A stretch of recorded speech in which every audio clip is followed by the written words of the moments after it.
Thank you so much. Nice to see you, Julian. Yeah. Wow, that was amazing. Indian Sikhs, and the fascinating thing after 9/11, there was a lot of them that actually put on the back of their seat, "I am a Sikh from India. I'm not a Muslim," because they were afraid that Americans wouldn't tell the difference between a Sikh turban and they wouldn't, I love that kind of diversity, and the fact that everybody still wants to come to the United States. Maybe not everybody, but a lot of people do.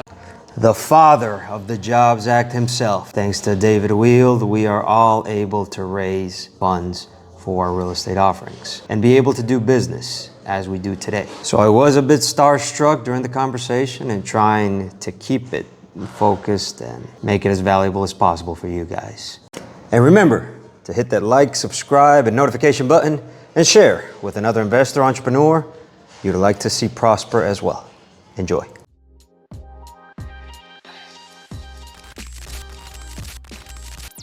Well, other than the attention you've gotten, what have you enjoyed the most? Well, I like to get out and evangelize the importance of capital formation and entrepreneurship. I think it's really the foundation, the rock on which the country is built. And evangelize. Yeah, really, I tell you, Julian, it's kind of my ministry. I look at it that way, and I'm a very spiritual person. I think that if you can do things that ultimately pull people out of poverty by improving economics and economic opportunity, and you can build a multicultural, multi-ethnic, multi-religious sort of society where there's sort of unity, if you will. I think that makes this country unstoppable. Ultimately, everybody is no matter what your faith is one of God's children, and I think that instead of celebrating, instead of worrying about our differences, I like to celebrate them, because I think it's one of those things that makes us all so interesting. Our origins. My kids go crazy a little bit with me sometimes, because I'll get in the back of a taxi cab and I'll ask somebody where they came from. Tell me more about you. Right. What? You like to tell more about their story. Their story, and why the driver. If you're in New York, there's been a lot of Haitian drivers. There's been a lot of people that have come from Russia and the Brighton Beach, Pakistani, Indian Sikhs, and the fascinating thing after 9/11, there was a lot of them that actually put on the back of their seat, "I am a Sikh from India. I'm not a Muslim," because they were afraid that Americans wouldn't tell the difference between a Sikh turban and they wouldn't, I love that kind of diversity, and the fact that everybody still wants to come to the United States. Maybe not everybody, but a lot of people do. And I think that we need to double down, triple down, and really just make sure that we do that the best of anybody, because that actually allows us to attract, if we want to and we need to, the best and the brightest from around the world. And I think that we can make that a nurturing, welcoming sort of environment, that the innovation that we'll unleash will beat anybody's innovation, and particularly, what I think they kind of call the Gang of Five, which are the autocratic nations that are monolithic. The BRICS. BRICS is an oddity in some respects, because there are some nations in there, like Brazil, and look, I don't think anybody's worried about Brazil, but we are, China under Xi Jinping, you get worried about the good news in some respects, or the bad news is he's such an autocrat, and he's so focused on control. And that's the bad news, but it's also the good news, because I think it's impeding China's, economic progress. And much like Mao Zedong, if you go all the way back, there was a period, Mao was a great military strategist, but he was not a good economic tactician or strategist. And so the country for many years just sort of treaded water and didn't go forward. And then there were a bunch of reforms subsequent to Mao. And the Chinese leadership actually did a very good job of bringing the country forward. And I think it's a little bit slamming into a wall now with Xi Jinping because of there's a balance there. You gotta let the people work. Correct. And you gotta let the people do their thing, and you have to back people who are talented, and then you have to do it in a way that actually brings everybody along, right? There's a lot of, I think, sense that with some entrepreneurs, that they created everything and did it themselves. But the fact is that we're built on work that's been done by our forefathers. We have an infrastructure that didn't exist going back not that long ago, 100 years ago. I mean, my grandmother was a frontline nurse in World War I.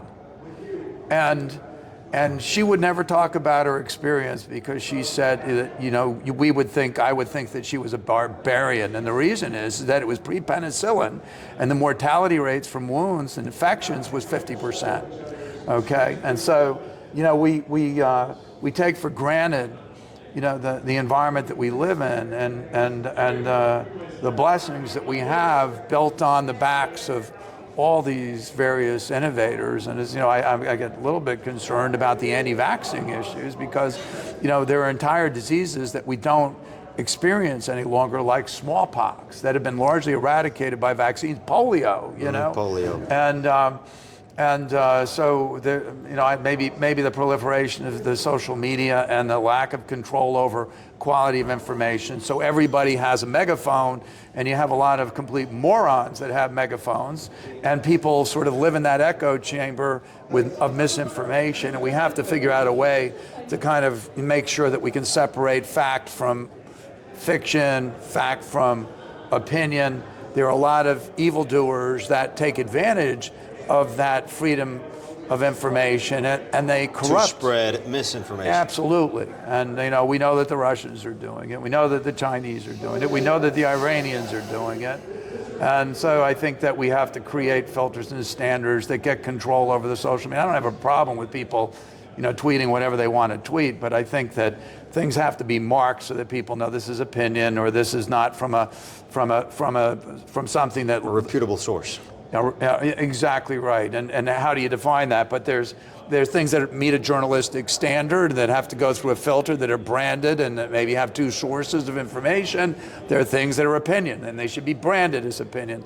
And when we're talking about science and medicine, it should come from a peer review journal and of medical background and verifiable as such. Right. I mean, even doctors, because you get some doctors that are a little bit off the reservation, and off the reservation. Yeah, and they're for sale. Somebody in somebody's pocket, and so, you have to know that something has some validity to it, some scientific grounding to it. I'm a scientist by training. I was a molecular geneticist and went to Wall Street. And you were telling me about that last night, which is so, interesting about your story. Yeah, I mean, I went to Wall Street because I saw Genentech go public in 1980, and I saw the potential of capital to fund innovation and solve disease and improve the lot of mankind. And so it's been something that that was obvious to me as a young man, and it's been obvious to me throughout my whole life. And so it's one of the reasons why when we aren't really good caretakers of these markets, and so I know that we are lagging our potential, that we haven't fulfilled our potential. And so, one of the things that I want to do is to make sure that we are all that we can be as a nation. And I think that to be that, we need to do a better job with our capital markets. We need to do a better job with our human capital, our people markets, with the people, and bringing them along, getting them engaged in the economy, getting them properly educated, attracting better talent. We talk about immigration. Correct. And the southern border, but there's no discussion about that great talent pool and attracting and retaining the best and brightest. I mean, we have a very large number of Chinese that we've educated in our STEM programs, graduate STEM programs. We ship them back to China. And I think that there's got to be better stewardship of those people assets, because that is our, that's something that this country is better at than anybody. When we get into all of our, our crazy politics and sometimes things that have overtones of racism and everything, but fundamentally we are very diverse as a nation, and that is a real superpower for this country, because you're not going to look like me and go immigrate to China. It's a monolithic society. It's a monolithic right? society. And so anybody can come to this country, and do great, learn, prosper. Right. Which is what makes America great, right? It's what makes America great, it really does, And thus, we just started conversating, but to a proper introduction, the father of the Jobs Act. What do you think of that title, or how was that coined? Or curious, generally. I don't know. It's funny. Ron Wostner, who was the chief legislative advisor to Jeb Hensarling, Chairman Hensarling, when he was chairman of the House Financial Services Committee, and he got a hold of my papers. So he's a lawyer by training. Ron's become a good friend. Okay. And Ron called me up one time and he said, I've been reading your papers, and he had run a microcap company, a public company at one point, and his life was a living hell and it wasn't working. And he goes, and I'm reading your papers and now I understand why it wasn't working for me. So I went to the Chairman Hensarling, and I said, Mr. Chairman, do you know David Weild? And he goes, of course I know David Weild. He's the father of the Jobs Act. The father of the Jobs Act. But I laughed with Ron, because I said, Ron, I'd never had the honor of meeting the chairman, because all of my testimony had been done in the subcommittee on capital markets and government-sponsored enterprises. So the chairman of the Financial Services Committee oversees these subcommittees, and the real work of capital markets was done in that particular subcommittee. But what had happened was I was doing tutorials in the conference room for the House Financial Services Committee with the staff, trying to educate them on the differences between a specialist exchange, which was the structure of the New York Stock Exchange, versus a decentralized electronic market, which was NASDAQ. And so sort of going through basic market stuff so that people started to understand at the staff level, because the staff is doing a lot of work for the congressmen are out campaigning, raising money, going out and giving speeches, and they have staffs that will actually many times take the written work that we did and actually read it, and then answer questions and help advise the congressmen and women, if they think it makes sense and why it makes sense. And then sometimes we get our airtime, our face time with individual congressmen, and we like to kind of talk about it through the lens of how does this help, poor people succeed. The American people, right? Anybody. And it's different. It's a different thing. It's having the sensitivity to understand that if somebody is an elected member of Congress or the Senate, they generally ultimately have to. They care about America. That little story of I brought my son, who is now 23, but he was 16 at the time, and I brought him to hear me testify in Congress. And I started off saying I brought my 16-year-old son with me because I'm doing this for him and his generation and the generations that come after. I want them to have the toolkit, to have the potential to have a better success and a better standard of living than we've enjoyed, and to make it easier, and to make sure that this great nation of ours continues to prosper, and to have the national security that we all depend on, right?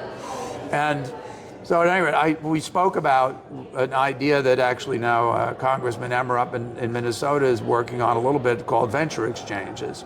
And we'll get back. Yeah, it's actually called the Main Street Growth Act, and it actually was embedded in this really large piece of legislation called the Jobs and Investor Confidence Act of 2018, and it went through the House 406 to 4. Think about that.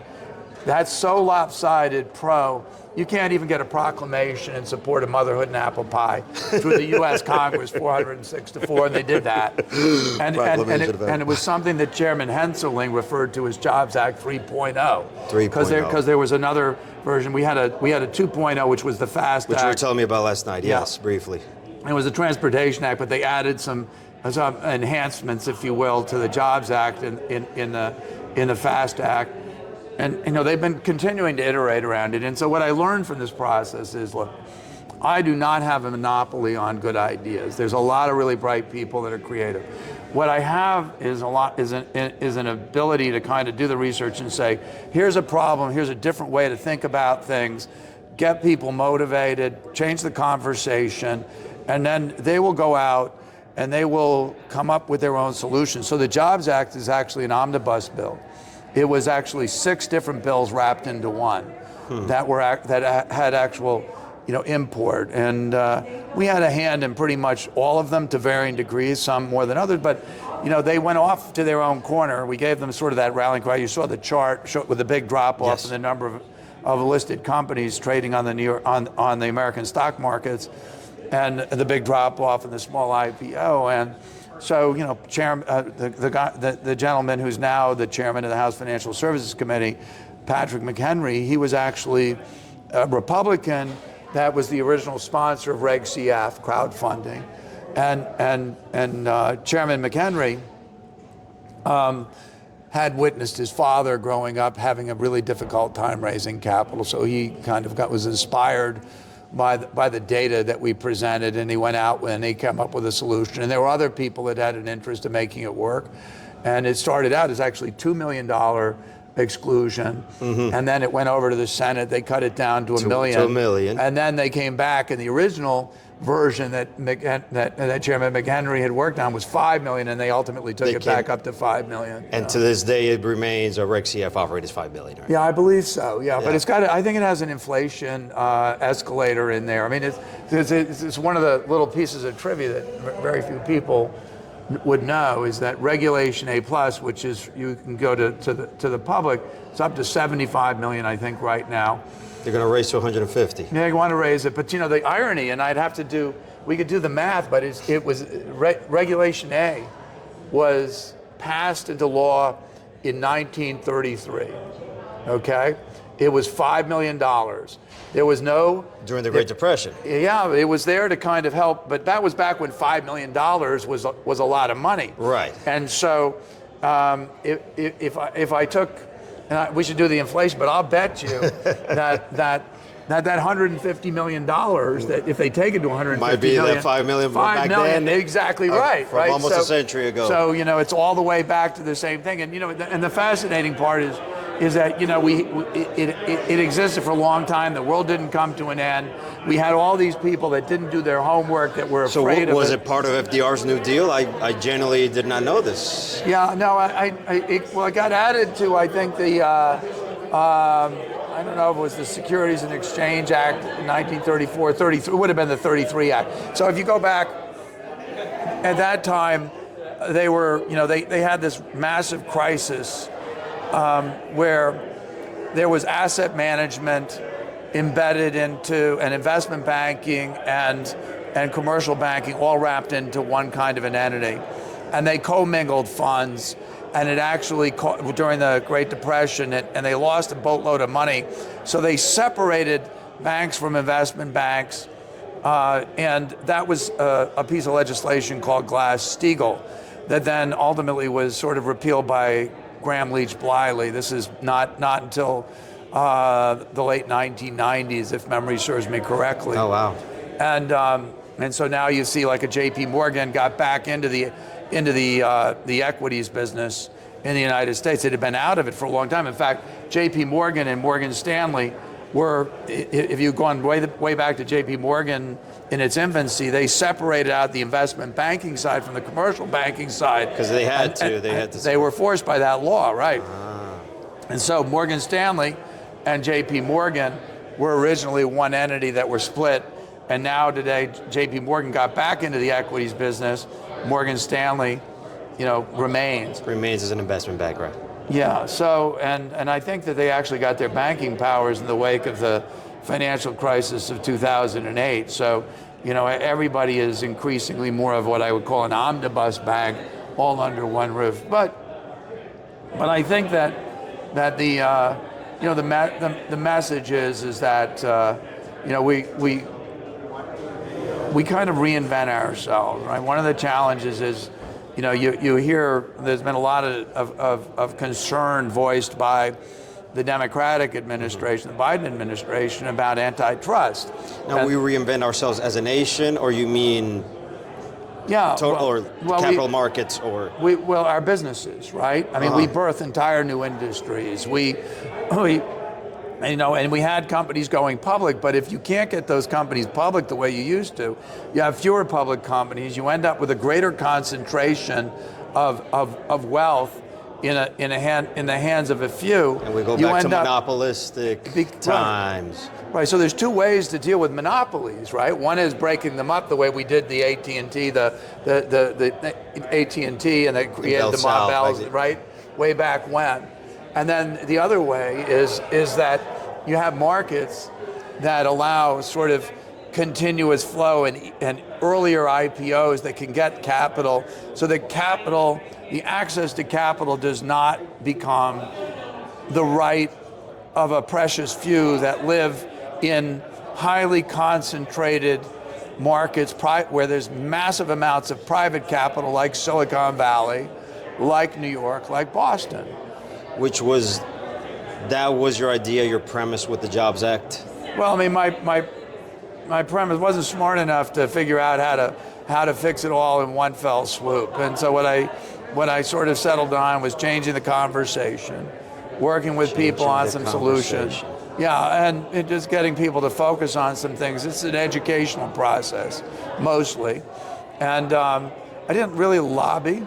And I mean, I wasn't stroking checks. I was educating, and the idea stuck. And the ideas and the concepts stuck, and it concerned. We had data sets that actually concerned people. I have a whole, universe of them in my head right now, of things that we set up this Weild Foundation, and we're just in the process of setting it up, and I want to. We apply to the IRS for tax deductibility. It's going to be a think tank and educational foundation. Mm-hmm. We want to raise as much money as we can, and then I'm going to take things in capital markets, human capital markets, the people side of things, and then ultimate education for investment bankers and Congress people and regulators and entrepreneurs, and try and put some of this stuff online so that they have just-in-time education and get people to understand the things that me growing up in markets and being a former vice chairman of NASDAQ, I kind of have a lifetime of knowledge, and work on building an institution that can stay on top of these issues and get people to think about how to mold capital markets and people markets in ways that are ultimately going to make the United States unstoppable. And I think that I know we're scratching at the surface of our potential. It's young. I mean, we think about the Jobs Act, signed into legislation in 2012, but not fully adopted probably till 3 years after that. Well, no, I mean, most of the titles, there were 6 separate active bills. Right. And there was only one that really was good to go. That was Title I of the Jobs Act, the Emerging Growth Company designation. The others had to be remanded over to the SEC for rulemaking, and the SEC was really slow.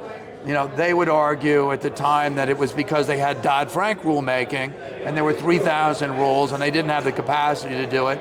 I think that there was a little bit of slow walking, because I think some at the SEC, did not embrace my vision, or should we say our collective and Congress's vision of markets. And then when Mary Jo White, who subsequently became SEC chair, came in, she made very short work. She prioritized it, and then Reg CF rules came out, Regulation A+ rules came out, 506C rules came out, so there was a delay. So it really hasn't been out there that long, but Correct. But you're seeing We're young, we're early in all this. we're in the early innings, and it's making a difference. I mean, there's now 84 crowdfunding portals that are regulated by FINRA. It's an entire new environment, new cottage industry of people that are helping entrepreneurs raise money. And when you look at the whole area of crossover buyers who are testing the waters, it actually extended the runway on companies and allowed them to get public, and it funded, it's actually credited by the trade group for the biotechnology industry called the Biotechnology Innovation Organization, or BIO, with having tripled the number of life sciences IPOs in the first 5 years of the Jobs Act. And Lawrence Kim, who was the CFO of Moderna at the time of their IPO, said that it funded their messenger RNA technology, and they were collaborating with Bionics, which was the one that actually fed Pfizer's mRNA, and there were 2 Nobel Prizes won as a result of that little innovation there. So and Lancet actually said that Moderna alone saved 2 million lives. So I'm just saying is that this stuff actually matters. It saves people's lives. I mean, 18 new drug approvals in the first 5 years. That wouldn't have been possible without. No, I mean, I think you could debate it, but the fact of the matter is it helped. It's helping a lot of entrepreneurs. You come to conference like this, which is Grant all Cardone, possible. 10X, and their business is built on the backs to a large degree of the Jobs Act. But then people in the audience have opportunities or options to raise capital that they didn't have before the Jobs Act. That we did not have before this. Same as a real estate operator, our Reg D offerings have been what allowed us to grow. Well, you've got, unleash an army of entrepreneurs that have an ability to raise capital, let them get up, swing the bat. A lot of them are going to fail. They'll get back up, with their entrepreneurial grit. They'll try again. They'll knock some balls out of the park. And America will be better off as a result. And America will be better off because of it. Absolutely. What is next? Where do you see this evolving in the coming years? Well, a 4.0 of the Jobs Act, if so. I think we have to take the gestation periods before companies. They have to be so big today to do an IPO. We need to take that back down to where it used to be. Okay. 4 years, 6 years. It's now up to 14 to 16 years. There's a lot wrong with that.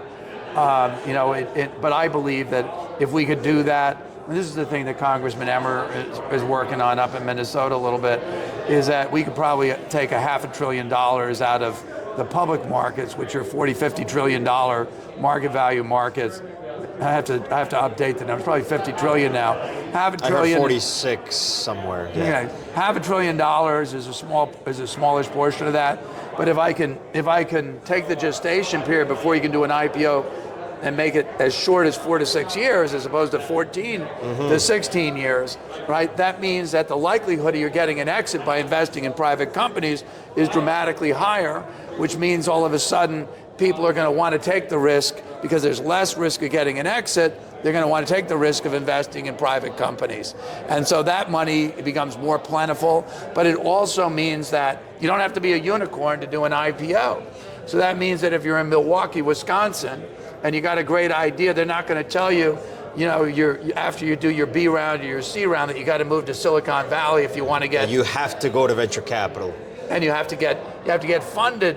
So you have to go to where the big pools are, the big venture capital pools are, and they're in limited geography. So it really helps the whole economic development plan of the other 47 states, if you will. And that's one of the reasons why I know that if I get out there and we start writing again, that will get done, because it's so totally in the best interest of every American and our whole long-term trajectory as a nation, our economic well-being. I could also make an argument that it actually going to help with the deficit for reasons that I could, we should write a paper about. But there's that would be a great read. Yeah, well, it's and I think that's why, look, I mean, I know from my experience in Congress, that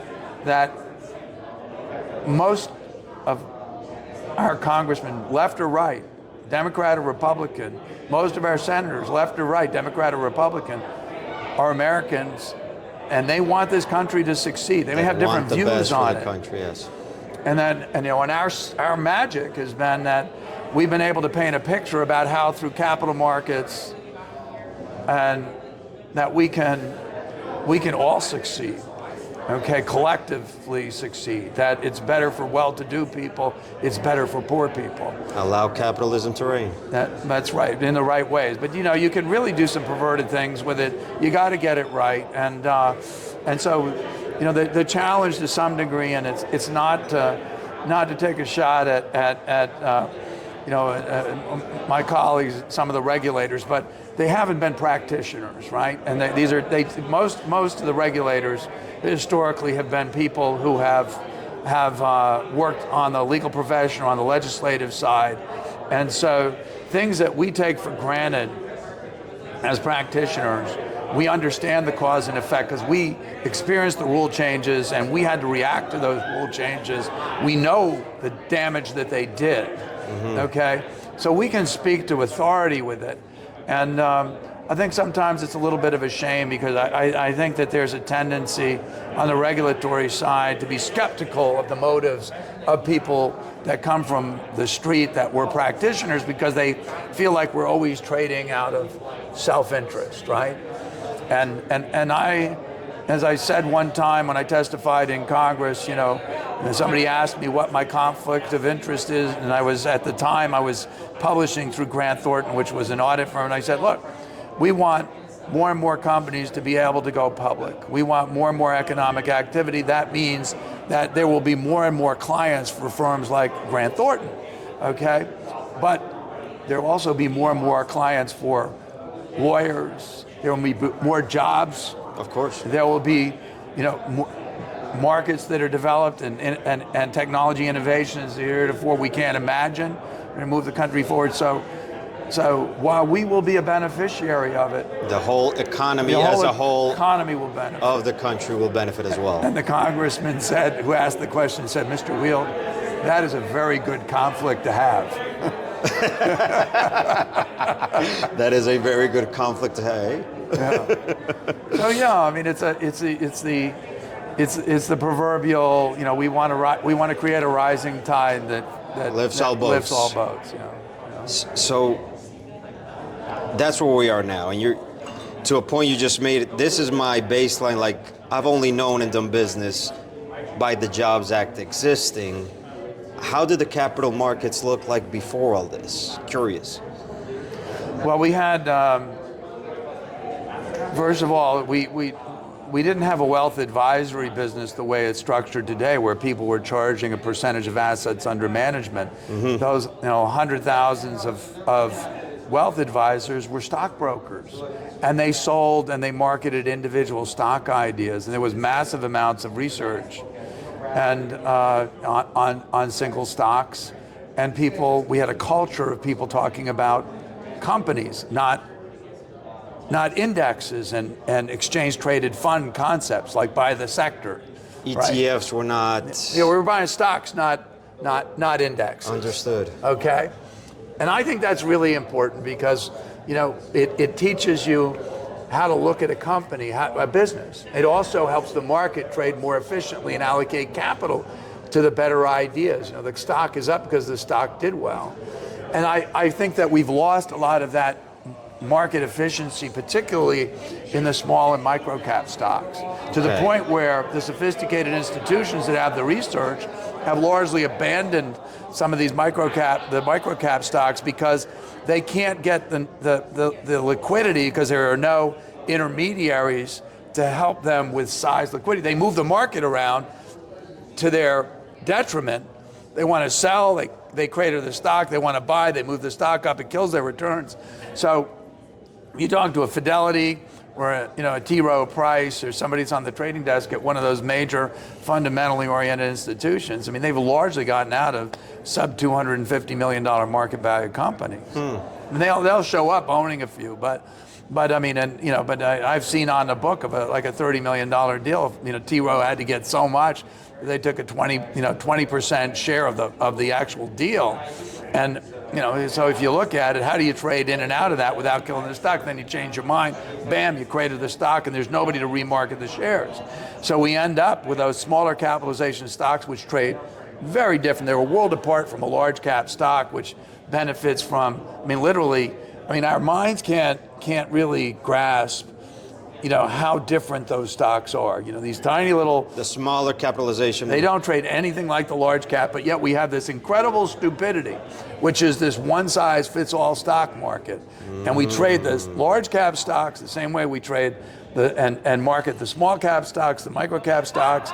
And one thing I can tell you is that if you have a one-size-fits-all market, you are either screwing the small caps and the way those markets develop, or you're screwing the large caps, because there's no such thing as a one-size-fits-all market that's optimized for small and large cap stocks. It doesn't exist. Of course. It's an oxymoron. And so that's what we have in this country. And years ago, we had a stock market that was really more optimized for small cap stocks. We applied it to large cap stocks. That was probably not the right answer. Then we flipped it.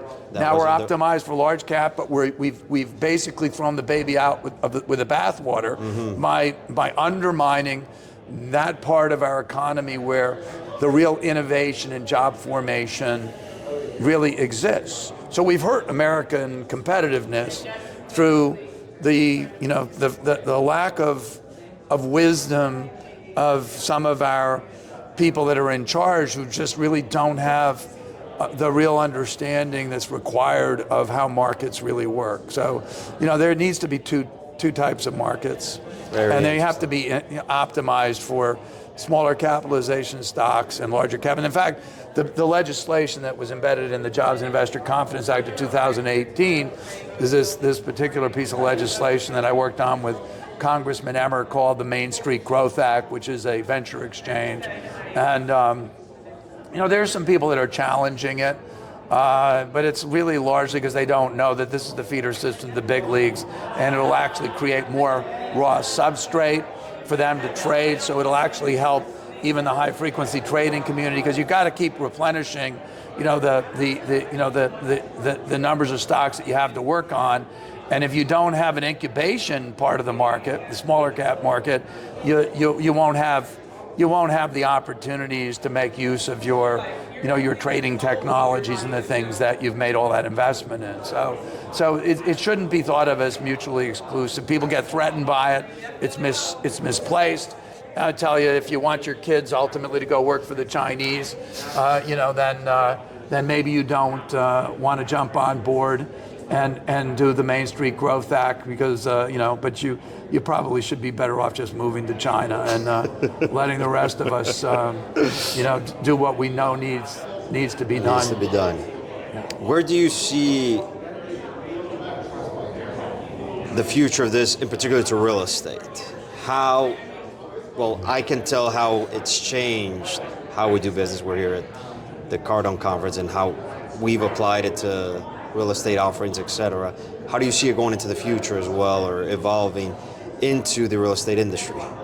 The type of offerings that are available, and any changes that may come. Well, we cut the cost to raise capital. Real estate's kind of a fun asset, because everybody understands. You've got value there. There's a cash flow associated with it. There's a distribution, and so. Some of the structures like Regulation A+, right, where people have innovated around it and created these series LLCs where you can take a sleeve, put a property in it, and you got a 75 million cap, open up another property, give people the opportunity to invest in individual properties under the same offering, under the same filing, right? Right. And I think that what it does, and also if you're really good, you don't have to trade it, right? People will sit still because they know real estate. They want the income on it. Mm-hmm. It's a hard asset. People understand it. Yeah. Right, and then ultimately, if you want to make a little bit of a market, or you can aggregate more than one $75 million Regulation A+ filing, and then get something big enough, to take it, into the public markets with real float, take it up to $500 million. So you can build real businesses. It gets more money into individual properties in places that, like some of the big institutional public money, they got to put massive money into major projects and everything in terms of scale. So this fills in other communities with development and everything, makes more capital, accessible, and so like as this is not mine, but Wharton will tell you that options have value. And what we've done Options have value. Yeah, they have value. And what we've done is we've created a lot of optionality that didn't exist in how we raise capital in the United States. The toolkit is bigger. That creates a lot of intrinsic value and no cost to the taxpayer, because all we had to do was legislate the change and give people this toolkit. So they have options to invest. So the private markets. And it generates taxes for people because we've got more economic activity. It creates jobs. People pay taxes, and that was the beauty of the Jobs Act is, the Treasury, the Congress, nobody wrote a check, right? All we did was the legislation. We put it out there, and all of a sudden now we have all this economic activity. It wasn't like we went to the Congress and said we need an appropriation to invest in this from the U.S. Congress. No, it was one of those things that was additive to the economy. Without needing funding from the federal government, you're not creating another Social Security, Medicare. I think it generates funds for the U.S. government. That is true. It's sort of as the old Miller Lite beer commercial went, tastes great, less filling. It was a perfect a perfect solution in a lot of ways. And I think that there's a lot more that can be done like that will require, that will get an outsized return for whatever investment we make. I mean, there's a lot of that we need to be looking for as a country. We can't just keep going around with our tin cup asking for money. We have to be able to sit there and say, here's a return and a value. And then we also have to say, that we're going to create a return and a value, particularly for our poor people. We have chronic poverty in this country. Which is an irony for a country like this, And I think it's a lack of creative problem solving. And I think we can get in there. We can be so much better. And I think those kids depend on us. There was a Brookings Institute paper. It said that 25% of white kids are born into single-parent households, 35% of Latinos, and upwards of north of 65% of African-American kids. But when I was talking to Congressman David Scott, who's an African-American congressman from Atlanta, and Congressman Scott told me the number was in his experience, was north of 70% for the African-American community. Either way, it's very high. And those kids are statistically 50% as likely to be successful, according to the economic work, as kids born into two-parent households. And so, it makes, those kids don't choose to be in their situation that we're born in, right? They don't choose it. And so it's just not fair. And if we're the adults in the room and we have the ability to change the trajectory of their lives, we have the moral obligation to do that.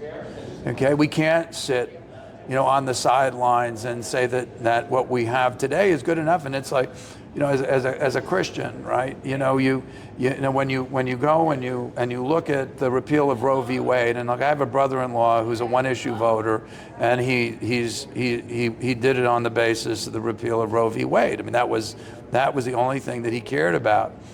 But I would tell you that there's going to be a lot more kids born into single-parent households as a result of that. And you can't, as a Christian, abdicate the responsibility of taking care of those kids and making sure that they have the opportunity to be all Americans are created equal, right? They can't be 50%ers. They can't be 50%ers.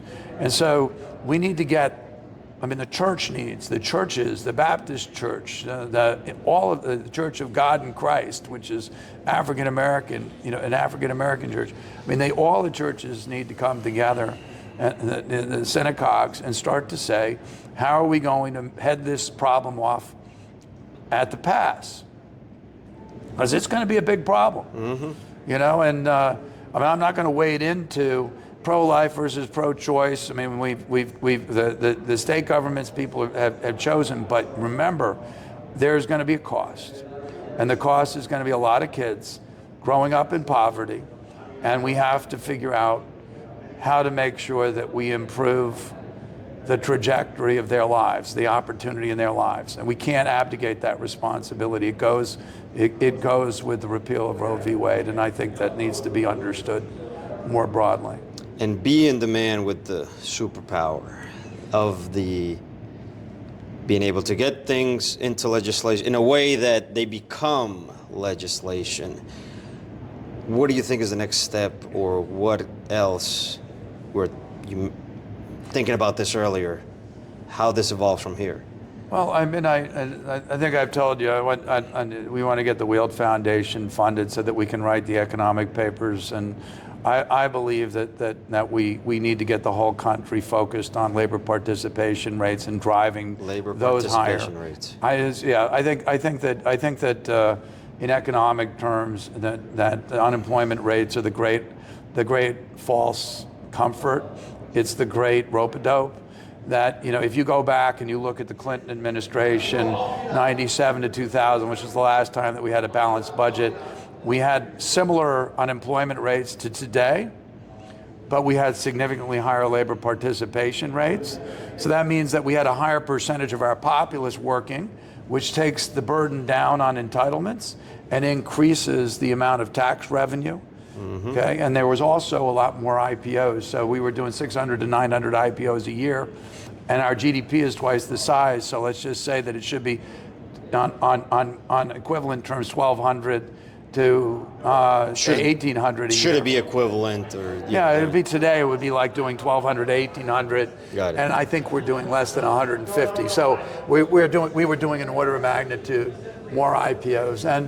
And what I'd like to tell people is, when people go public, not only do we drive, the innovation engine and job formation, we actually drive tax receipts too. Mm-hmm. Okay, we've created the greatest tax deferral scheme known to man, and this is why we want to raise the money for the foundation to go and anybody that wants to, call us up, Weild Foundation, or call me up, find me on LinkedIn. But David Weild, W-E-I-L-D. I mean, we want to build a war chest, and we want to demonstrate that a lot of the things that our regulators have done in terms of pushing, wealth advisory and funds are actually cutting down the number of voluntary incursions of tax events and tax receipts, which is hurting the U.S. Treasury. That the number, when you do an IPO, right, that's a tax event. Mm-hmm. Okay, so what did we do? We went from, what should be 1,200 to 1,800 major tax events a year, and we took it down to 150, maybe less. Okay, that's not order of magnitude less. You were saying. And right, and instead of having people be act as a stockbroker and buy and sell stocks, which are tax events every time you buy one, mm-hmm. we park cash in funds. We look at the private equity business, which is now, you do stock for stock, you create leverage on a balance sheet. All of that is tax minimization. And if you look at the gestation periods in the venture industry, instead of it being 3 to 4 years with a big fat carrot go public, because you get your return, so it's voluntary, people would welcome taking those companies public sooner and incurring the taxes, right? So it would change the culture, they'd have a boon, but you'd also have money coming into the US Treasury as a result. So there's a lot that can be done there that actually is very beneficial to the economy. We just have to think different. To paraphrase, I say this, we want to do different thinking, get people to look at this stuff different. We know we're right. Okay, we really know we're right. So I like to say, I have one objective, and I don't think about my self-interest when I go in there. I think about what's important. The legacy you're leaving behind. Well, I don't know. Then I think about legacy. I think about making a contribution. And I think about that there's a lot of people that care about, need what we're doing, because it's going to change the trajectory of their lives. And most of them will never know, why they were able to be successful. But if we can take, hundreds and hundreds of thousands of kids that otherwise wouldn't have been so successful and make them successful, that's kind of all we need in terms of return. We have a moral obligation. I mean, in 2015, I did a presentation in front of the student body at Lafayette, and we were talking about how capital markets can be used to solve the problems of our time by funding entrepreneurs and engineers, going all the way back to the time that I did. I saw Genentech go public in 1980, and the stock was priced around 30, capped open to 80. It was the first genetic engineering company. Mm-hmm. And I said, here's a whole list of problems that in my lifetime we've incurred, from the Vietnam War, the crash of '87, all the things, Ebola. And I said, here's a list of problems, this is 2015, that generation was able 9 to solve. years will have to solve, mm-hmm. right? These are things that you're going to incur in all likelihood. You know what the number one was in 2015 on my list? Pandemics. Yeah, 2015. And then the irony is that the Jobs Act actually was credited by the CFO of Moderna at the time of the IPO with having funded their messenger RNA technology, and which led to their COVID vaccine that saved 2 million lives. That was one of the solutions, part of the solution to a pandemic. And the reason, it's not hard to understand. We have global warming. World's a warmer Petri dish, an incubator, than it used to be. We have people traveling more than they ever did because of the low cost. The world has become smaller. And we have people, encroaching on animal environments in the Brazilian rainforests and, in China, cohabitating with animals, with farm animals. And so there's just a greater and greater, you go into Africa and, and when there's famines, people are living off of whatever they monkeys, whatever they can, and things cross into humans. Then humans travel, and it ends up spreading across the world very quickly. And so, as a country, as a world, we need to be able to compress the amount of time through technology that we can come up with vaccines and other solutions for treatments against the new pandemic, whatever that's going to be.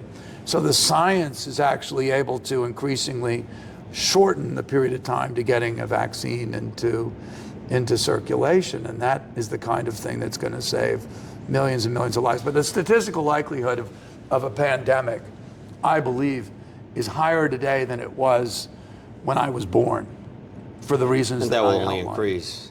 Probably. Hopefully we'll have some technological breakthroughs and we'll do decarbonization. We'll be able to get climate change under control some. But again, that's about access to capital. Right. It all goes back to access to capital. All goes back to access to capital. So in that sense, or in that tone, what do you think is something today that someone doing a Reg D, someone creating an offering for a project, whether it's real estate or et cetera, what is something they could do to raise more, to be doing the right things in terms of the regulations moving forward? I think that you have a toolkit that you can go to a portal, put projects up on a portal, help start to raise money, but they also give you kind of they don't absolve you of the need to go out and market and bring investors in, but legally now you can do that under Reg CF, which is crowdfunding, mm-hmm. up to $5 million, so you can do smaller projects to the public. And particularly things that have a yield associated with them. They have to be structured and diligenced, and you have to understand that it's a good deal and why. But you can go to your neighbors, you can go and solicit capital, you can Openly, right. Yeah, and but then 506C, which is generally solicited private placements, there's no cap on the amount that you can raise, and as long as people are accredited, so you can develop an investor base, and you can go back to people if you start to develop a good track record, so you can create real, what's the word I'm looking for, a real following over time, and start to develop a business, particularly if you're a young person, you got a long trajectory. And the more hard work and the more success you have in terms of delivering returns to people, a little bit of word of mouth, a little bit of marketing, a little bit of scale, you can end up, not only supporting your family, but many other families. Yeah, many other families. Exactly right. And what's sort of neat about it is that those smaller pools of capital can fill in lots of areas in economies and in communities that the big institutional capital probably misses. So it plays a role, and it contributes, if you will, to the general well-being of the community. Small, medium-sized business. The large institutions would not look at or play in at all. Right. Right. Right, they can't. They just, they can't. They can't afford because they have the infrastructure. They have larger amounts of money to put to work. There's a certain amount of labor, content that's required, and so I think that there's a lot of things that small entrepreneurs can do to get things started that bigger institutions can't, and you get to a certain point, and maybe take it to the next level, and ultimately turn it into something really pretty spectacular. But democratization of look, I worked. When I started working with BlackRock, they had no money under management, none. So we kind of put them into business. We were the first closed-end fund. Every mortgage-backed closed-end bond fund failed. First one that got done was BlackRock. That's what they were doing. And I think that's how they started, yes. And we were able to kind of to package it in a way which didn't confuse people by what's a mortgage-backed closed-end bond fund. We said, we sold the benefits. It's called inductive marketing, and it was 100 basis points better than Treasury rates of return, approximately, with similar kinds of credit quality. And that's the pitch. In the underlying. That was it. Boom. That was it. And we raised, I think, $600 million out of the blocks. Just like that, a point higher than And now BlackRock is the largest asset manager in the world. They from nothing to, so that was just obviously an incredible success. But we've had some of them. I worked on the IPO for NVIDIA, which is now, I think, pretty close to the largest market value company in the world. And at the time, I went out to California, and Jensen Huang gave me a personal tour in his server farm, all his computers, racks and racks of computers. Of course, the early chips that they were working on were for imaging, right? And video games and like. That's how they got started. Yeah, and it's actually a brilliant application in the sense that, at least there's sort of an insatiable thirst for better quality graphics, and so his processors, which were doing sort of parallel, calculations to move all of that visual information around, turned out then subsequently also to be a better architecture for proofing and Bitcoin and then so many other applications. and then large language models. Yep. Right. So I'm not sure that maybe Jensen saw the future and saw the AI and large language models. I didn't at that time. I was just thinking that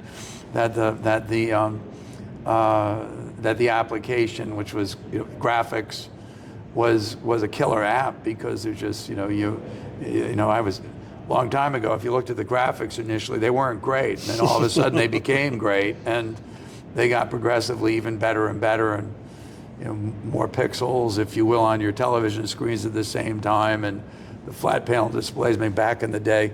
Here's a little trivia for you.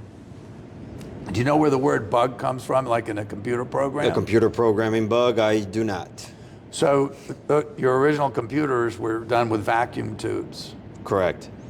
And what happened big, fat, and what, monitor screens. And what would happen is there would be a short, and somebody would open up the back, and all of a sudden see that there was a bug, an insect that had gotten in there that had shorted it out, and they'd say, "It's a bug." A literal bug A in the literal vacuum. bug in a vacuum In the tube vacuum tubes computer. caused a short. And then that got carried into software. There you go. Yeah. Now we know. Learn something new every day. Yeah. David, what can, whoever's listening to this or will listen to this, what would be helpful to the Weild Foundation? What message would you like to get across? What, would it be helpful to the legacy you want to leave behind, or are trying to grow with the Weild Foundation, et cetera? We need to create and institutionalize a war chest, and in terms of money, and then we have to go out and hire a staff. They'll go out under our direction and work on developing economic papers. I mean, we wrote a lot of things there. Why are IPOs in the ICU? Market structure is causing the IPO crisis. I mean, these were things that got read in Congress. We wrote one for the Organization of Economic Cooperation and Development called Making Stock Markets Work to Support Economic Growth. And so, there's a challenge, because they have to be rigorous enough so that they're credible. Mm-hmm. But they also have to be written in a way that, that a layman an intelligent layman, a legislator can understand them. And so they can get approved. Yeah, and then we have to pass it to legislature. Yeah, here's a problem, problem diagnosis. Why is it something that's going to scare you? And there's a lot of things that, that if you take alternative data sets, that you can really highly motivate people that are elected representatives to solve. Some of it is because, they just don't realize, how many, how challenged certain environments are for certain kinds of people in this country. Guys like me rarely go and walk through projects, and I've done it. I was one time I was with Saquon Barkley, who's now running back for the Philadelphia Eagles, but he was with the New York Giants at the time. And his parents grew up in one of the projects in the Bronx. Allie Bay Barkley met his father there, and he was giving out book bags for the kids going back to school, so while he was doing that, and he probably didn't realize that I was walking around the projects, and just imagining, okay, what is it like to be a kid in the projects? To grow up here. And in that particular project, there was a playground, but the playground was suitable for kids that were 2, 3, 4, 5, 6 years old. There really wasn't anything else. So you ask, what is a preteen going to do? What is a teenager going to do? And and if you've had kids, and I've got 2 boys and a girl, and they're young adults right now. But that the boys in particular are big risk takers, mm-hmm. and they need mentorship. And now you sort of add, this is a single parent household many times, and they have nothing to do, and mom may not be there because she has to hold down a job. You gotta work probably too. So it's a recipe for disaster for many kids, and just because they're kids doing things that kids do, and the prefrontal cortex of the male brain isn't fully formed till they're 25. Okay, and it's one of the reasons why, when you look at adult engagement, like, kids that actually are able to get into sports and after school programs actually do significantly better than kids that don't. And yet, in a lot of these cities, we're funding our schools with real estate taxes, and some of these depressed communities don't have much in the way of real estate taxes, so they don't have funding, so they don't have much in the way of after school programs and engagement programs. So the combination of being underengaged at home and underengaged in underfunded schools, my suspicion is, and I'm not an expert, but my suspicion is that we've created a system that's designed to make them to fail, to make kids fail. Yeah. Well, problems for us to solve. Yeah, I mean, it's a miracle that we're as successful as a country as we are. You believe so?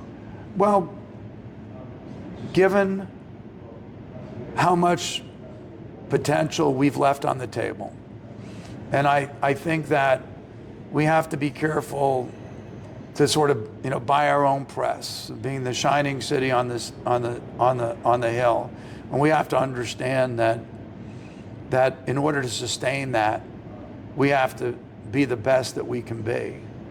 And one thing I can tell you is we're not the best that we can be. We're not even close to the best that we can be.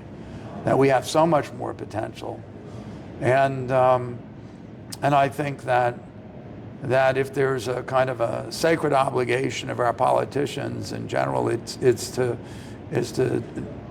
figure out how to fulfill that potential. That's really what we're all ultimately elected. They're all ultimately elected to do. Understood. Well, Mr. Weild, I don't want to take any more of your time. This has been amazing, the amazing conversation, and looking forward to whatever, the Weild Foundation has for us in the future. Great good, I hope. Great good. Thank you so much. Nice to see you, Julian. Yeah.